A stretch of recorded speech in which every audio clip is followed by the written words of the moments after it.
मेरे प्रिय दर्शकों नमस्कार। प्रिय दर्शकों, ऋषि ज्योतिष में मैं आपका दिल से स्वागत करता हूं और आपका बहुत धन्यवाद देना चाहता हूं कि आप मेरे वीडियो बड़ी उत्सुकता से देख रहे हैं। आशा करता हूं आगे भी देख रहे हैं। जैसा कि आपको पता है मेरे दर्शकों, मैं वास्तु कुंडली में शुभ अशुभ योगों के ऊपर वीडियो बना करके आपका मार्गदर्शन करता हूं। वह कुंडली आपकी भी हो सकती है, किसी की भी हो सकती है। मैं हमेशा कहता हूं भाई जिसको भी है आप कमेंट्स बॉक्स में लिख दीजिए। मैं योग भी बताऊंगा और योगों को फिर आपके चार्ट में भी बताऊंगा। ऋषिवत नर्मदा जी के तट के नजदीक यहाँ पर काल सर्प दोष की पूजा की जाती है। जो संपर्क कर सकता है कर सकता है। ऋषिवत हास्य पत्रिका लिखता है। एक बार जीवन में हास्य पत्रिका लिखी गई, लंबी तो होती है लेकिन पूरे जीवन का सार, कब तकलीफ आएगी, कब क्या होगा, सब कुछ उपाय आदि के साथ होता है। जो संपर्क कर सकता है कर सकता है। ऋषि ज्योतिष अन्य विवाह मुहूर्त या गुण मिलान के लिए भी आपकी सहायता करता है। जरूरत है तो संपर्क कर सकता है। आज हम एक महत्वपूर्ण वीडियो में विचार करेंगे एक जातक की कुंडली में, जो कि कुंडली में बहुत ही शुभ अशुभ योग तो हैं, लेकिन बहुत लंबा वीडियो हो जाएगा। लेकिन एक मोटे तौर पर हम बात करेंगे, मुख्य तौर से बात करेंगे कुंडली में 3 ग्रहों की स्थिति जब ऐसी हो जाती है किसी की कुंडली में, तो कौन सी ग्रहों की स्थिति? गुरु के साथ राहु हो, शुक्र के साथ राहु हो और सूर्य जन्म नक्षत्र से 7वें नक्षत्र में हो, 12वें में हो और 17वें में हो और 22वें नक्षत्र में हो, तो सभी सुखों की हानि हो जाती है। जैसा कि आपको मालूम है, मैं बताऊंगा कैसे हानि होगी कि गुरु और राहु का चंडाल योग है। गुरु एक सात्विक ग्रह है, ज्ञान है, धर्म है, और राहु एक मायावी और जादूगर है। उसकी स्थिति कहीं पर भी होगी वो नुकसानदायक होगी। हमेशा हम बोलते हैं, कुंडली देखते हैं, भाई कौन से लग्न की कुंडली है, गुरु किस स्थान पर है। क्यों? गुरु कुछ शुभ प्रसाद देने वाला। जिस कुंडली में गुरु एकारक भी होगा तो वो भी थोड़ा बहुत कुछ ना कुछ शुभ प्रभावी तो अवश्य देगा। क्यों? अपने नेचर है उसकी, वो प्रवृत्ति है, वो एक नेसेसरी गुण है उसका। दूसरी तरफ शुक्र भोग विलास का कारक है, दाम्पत्य सुख देने वाला है और भौतिक सुखों का दाता भी शुक्र। शुक्र माता है, शुक्र लक्ष्मी से, और राहु के साथ आ जाने से दूषित हो जाता है। तो दर्शकों, आपकी कुंडली ये किसी भी लगन की हो, किसी भी लगन की कुंडली हो, गुरु के साथ राहु कहीं पर भी बैठा हो तो उससे संबंध में हानि करेगा, कहीं पर भी बैठा हो। और जब गुरु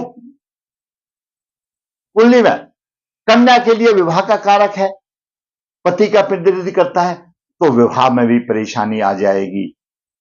जहां पर भी गुरु 2 भावों का स्वामी है, 2 राशियों का स्वामी है, तो उन दोनों राशियों के भी फलों में भी परेशानी आ जाएगी। उसी तरह शुक्र भी कहीं पर भी हो, राहु के साथ हो, तो शुक्र भी 2 राशियों का स्वामी है। और शुक्र पुरुष जातक के लिए विवाह का कारक है और सभी के लिए भोग विलास और दाम्पत्य सुख देने वाला, भौतिक सुखों का दाता है। शुक्र अच्छा है तो जीवन अच्छा है, मजे मजे है।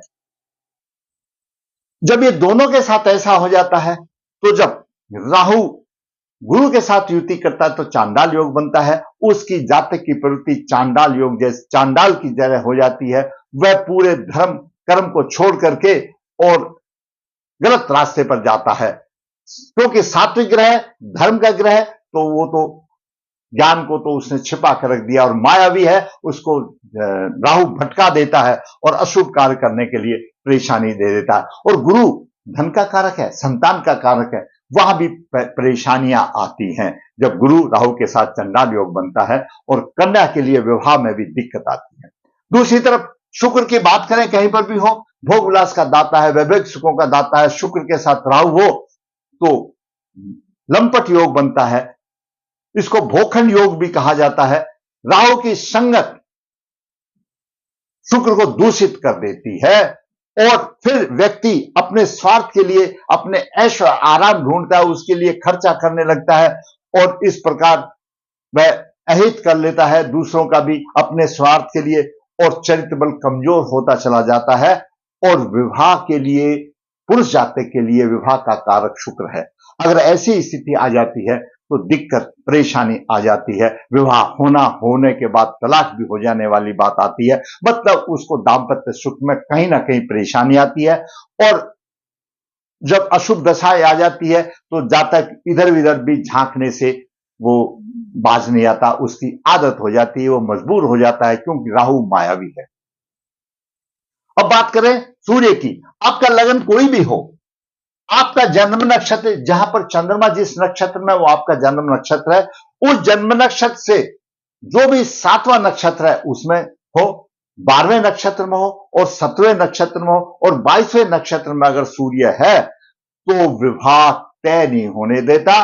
और आपने अगर उपाय नहीं किया है तो विवाह हो भी गया तो संबंध छूट जाता है, चाहे किसी भी स्टेज में छूट जाए, सगाई में छूट जाए या तलाक हो जाए, कुछ भी हो जाए। तो जब ग्रह की जब दशा आती है तो ऐसी इस तरह से होता है।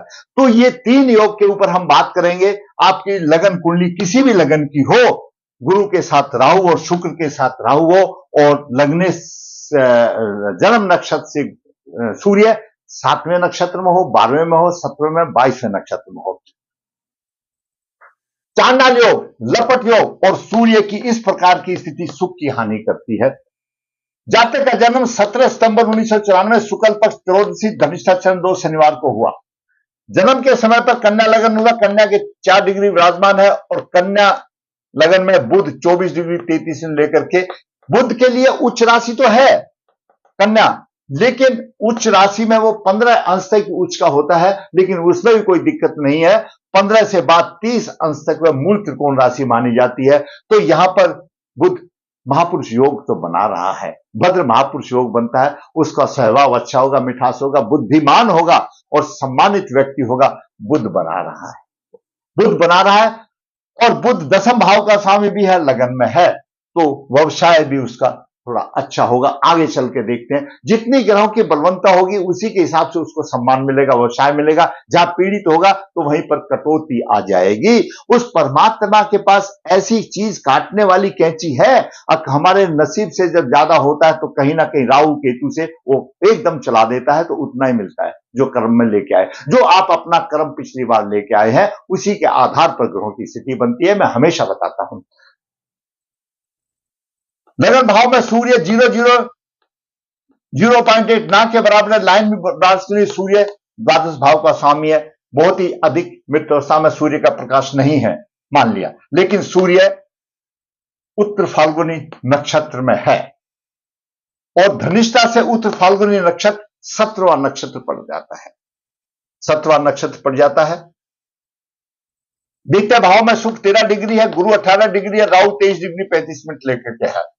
यहां पर गुरु के साथ राहु चंडाल योग हो गया और शुक्र भी पीड़ित हो गया, राहु से लंपट योग हो गया या भोखंड योग हो गया। तो दर्शकों दोनों ही पीड़ित हो गए, गुरु भी पीड़ित हो गया, राहु शुक्र भी पीड़ित हो गया।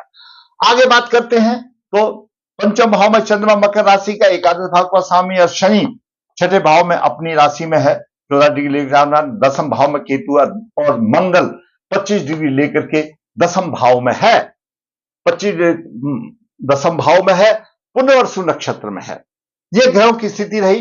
दर्शकों मैंने आपको पहले ही बता दिया कि गुरु राहु चांडाल योग मैंने आपको बता दिया। गुरु कन्या लगन है तो उसके लिए विवाह का कारक है और गुरु संबंधित कुंडली में 4th भाव का स्वामी है, 7वें भाव का स्वामी है, सप्तमेश भी है गुरु, 4th भाव का भी है। सुख की हानि हो गई और जीवन साथी के विषय में भी परेशानी आ गई।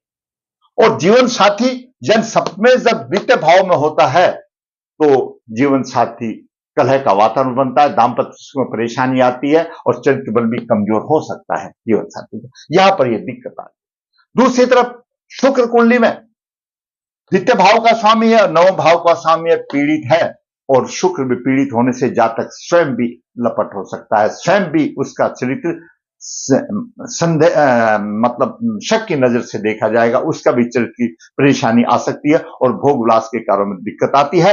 और विवाह अगर कुंडली पुरुष की है तो विवाह में भी परेशानी आती है। अब हम बात करते हैं राहु की पंचम दृष्टि शनि पर भी है। दर्शकों यहां पर शनि अपने आप खतरों से भरा हुआ है। पंचमेश शनि शिक्षा बुद्धि में भी परेशानी, अपने आप खतरे बोलता है। हिंसात्मक प्रतीत है, यानी शत्रुहीनता तो है, लेकिन शिक्षा संतान में परेशानी आ गई, दूसरे के कहे में चलने वाला हो गया और अपनों से उसको बहनता, और तीसरी दृष्टि से अष्टम भाव को देख रहा है, जीवन में कष्ट देगा। सप्तम दृष्टि यहां पर द्वादश भाव को देख रहा है, बाहर के संबंधों से परेशानी आएगी और दाम्पत्य सुख में परेशानी आएगी। क्यों? सहवास सुख में परेशानी आ रही है। यहां पर शनि भी देख रहा है और केतु भी सहवास सुख में देख रहा है। जब शादी नहीं होगी तो सहवास सुख कहां से होगा? द्वादश भाव पर शनि की दृष्टि है और केतु की दृष्टि, और दोनों के लिए शत्रु राशि है। सहवास सुख में हानि, किसी प्रकार का दंड और तलाक आदि भी हो सकता है, विवाह हो गया तो। अब बात करें चंद्रमा की, दर्शकों चंद्रमा एकादश भाव का स्वामी है, पंचम भाव में है। संतान बुद्धि शिक्षा में थोड़ा सा परेशानी देगा, उसकी नीति ऐसी होगी, दुर्भाव के उसका सामना करना पड़ेगा, लेकिन आमदनी अच्छी होगी।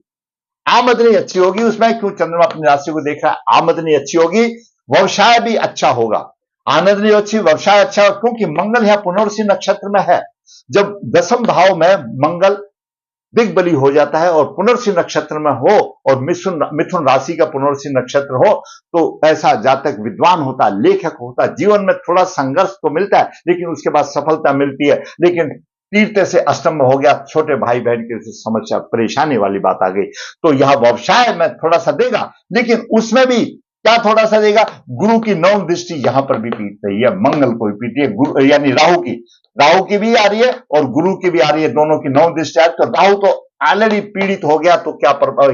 गुरु तो पीड़ित हो गया तो प्रभाव अशुभ देगा, और राहु दोनों की एक चांडाल योग की प्रवृत्ति मंगल पर भी आ रही है, मंगल पर भी यहां पर नुकसान होगा। थोड़ा सा जितना फायदा होना चाहिए था उतना फायदा नहीं होगा, तो चांडाल योग की नौ दृष्टि यहां पर दसम भाव पर पड़ रही है, यहां पर परेशानी आएगी। गुरु सप्तमेश है, मैंने बता दिया, चैरिटेबल कमजोर हो सकता है, जीवन साथी के विषय में हानि होगी, और शुक्र विवाह का कारक है। अगर पुरुष है तो दोनों दाम्पत्य सुख में परेशानी, विवाह में भी परेशानी आएगी, और चतुर्थ भाव का स्वामी पीड़ित है, सुखों में परेशानी आएगी। जहां पर शनि भी अशुभ हो गया, मंगल भी पीड़ित हो गया, और सूर्य भी उत्तरा फाल्गुनी नक्षत्र में है, और सूर्य अपने स्वयं के नक्षत्र में है। और जब सूर्य जन्म नक्षत्र से 7वें 12वें 17वें 22वें नक्षत्र में हो, विवाह में परेशानी आती है, और उपाय नहीं किया तो विवाह टूट भी जाता है। विवाह का कारक है दाम्पत्य सुख का दाता, सुख राहु के साथ है। विवाह का कारक है पुरुष जातु के लिए, और दाम्पत्य सुख का दाता वो भी राहु के साथ है। तो इस तरह से यह चांडाल योग हो गया, लपट योग शुक्र के साथ राहु हो जाने से होता है। और सूर्य की इस प्रकार की स्थिति, सुख की हानि, इस कुंडली में चतुर्थ भाव भी गया और सप्तम भाव भी गया और द्वादश भाव भी चला गया। भाग्य की भी हानि होगी, भाग्य का स्वामी है। एक सिर्फ काम करो, बस काम करो, तनख्वाह ले लो, करेंगे क्या भाई? उसका काम करके जो हम तनख्वाह मिलेगी, जो हमको पैसा मिलेगा, उसको हम क्या करेंगे? आप थोड़ी सी देर सोच के देखो। अगर जो आदमी सिर्फ काम ही करेगा, सिर्फ पैसा ही लेगा, और वो भी इतना तो उच्च स्तर की नौकरी तो नहीं, क्योंकि यहां पर ये पीड़ित है, निम्न स्तर की नौकरी होगी, किसी प्राइवेट में होगी या सरकारी में होगी, लेकिन रोजगार होगा, अच्छा होगा। पीड़ित है, कोई बात नहीं, कमजोर होगा, लेकिन काम करो और सिर्फ तनख्वाह ले लो, उसका करेंगे क्या? जबकि घरों में सुख ही नहीं, सहवास सुख नहीं, विवाह हो नहीं रहा, परेशानी आ रही है, तो सभी प्रकार के सुखों की हानि आ जाती है। मैं हमेशा कहता हूं कि जिसने कॉलेज में नहीं गया उसको कोई knowledge, no knowledge without college, और नो लाइफ विदाउट वाइफ। भाई घर वाली तो चाहिए, यानी जीवन साथी तो चाहिए। जब पुरुष या स्त्री इस समाज में जीना है, इस संसार में आए हैं, तो जीवन साथी अवश्य चाहिए, और इसको जीवन साथी की प्राप्ति करने के लिए झटके लग रहे हैं। इस प्रकार सारी सुख की हानि हो गई है। और गुरु स्वाति नक्षत्र में राहु स्वामी है, गुरु राहु विशाखा में, दोनों का नक्षत्र परिवर्तन तो योग तो है, और शुक्र स्वाति में आ गया और गुरु भी स्वाति में आ गया, परंतु नक्षत्र परिवर्तन योग है, उससे तो प्रॉब्लम तो हल नहीं हुई। प्रॉब्लम तो हल होगी तब जब ये शापित, गुरु के साथ राहु और शुक्र के साथ ये सब शापित योग माना जाते हैं। और शनि भी पीड़ित हो गया राहु से, ये भी एक शापित योग हो गया। शनि पंचमेश है, संतान की हानि, शिक्षा की हानि हो गई। तो दर्शकों, जब होगा, जब ये दोष क्यों आए उनका प्रायश्चित करना पड़ेगा, तब जाकर के होगा। राहु और गुरु की चांडाल योग की शांति करानी पड़ेगी, शुक्र और राहु के लपट योग की शांति करानी पड़ेगी, शनि पीड़ित हो रहा है राहु से, वो शांति करानी पड़ेगी। मंगल भी राहु से पीड़ित हो रहा, शांति करानी पड़ेगी। राहु है कौन? हमारे पिता में है। इनके पूर्वज भटक रहे हैं, इनके इनके जो पूर्वज है, इनके जो पितृ हैं, उनको मुक्ति नहीं मिली है। इनके पूर्वजों ने उनका सम्मान किया, उनकी मुक्ति हो जाएगी और ये दोष निकल जाएगा, प्रायश्चित हो जाएगा। और ऐसे जातक को फिर कुंभ लड़की है तो कुंभ विवाह करे, पुरुष है तो अर्क विवाह करके शादी करे। मैं बोलता हूं बल्ले बल्ले हो जाएगी, आराम से जीवन व्यतीत होगा। मेरी बात आप याद रख लो, लेकिन ये सब करना पड़ेगा। आप कोई जप करो या दान करो, कुछ नहीं होने वाला। राहु गुरु का चंडाल योग जब तक उसकी शांति नहीं होगी नहीं जाने वाला, और शुक्र और राहु का लपट योग नहीं खत्म होने वाला। ये सारी चीजें जो है, जो दोस्त अपने जो प्रभाव लेकर के आए पूर्व जन्म के कर्मों से, उनका प्रायश्चित करना पड़ेगा। उसके बाद भी राहु गुरु से संबंधित आपको कारक तो कर्म करने पड़ेंगे और शुक्र से संबंधित भी कारक कर्म करने पड़ेंगे, तो जाकर के आपका जीवन आसान होगा। लेकिन श्रद्धा आपके पास है, हमारे पास कोई जादू की छड़ी नहीं है। आप कर सकते हैं, आपके पास जादू की छड़ी है। आप में हिम्मत होनी चाहिए, भगवान भगत के बस में होते हैं और होते आए हैं, आपको जरूर प्रभाव मिलेगा। अगर आपको मेरा वीडियो अच्छा लगा है तो लाइक करें, शेयर करें अपने, और जिसने चैनल सब्सक्राइब नहीं है सब्सक्राइब करें, ताकि मेरे चैनल की ग्रोथ हो और मैं इसी प्रकार वास्तविक कुंडली बना करके आपका मार्गदर्शन करता रहूं। धन्यवाद।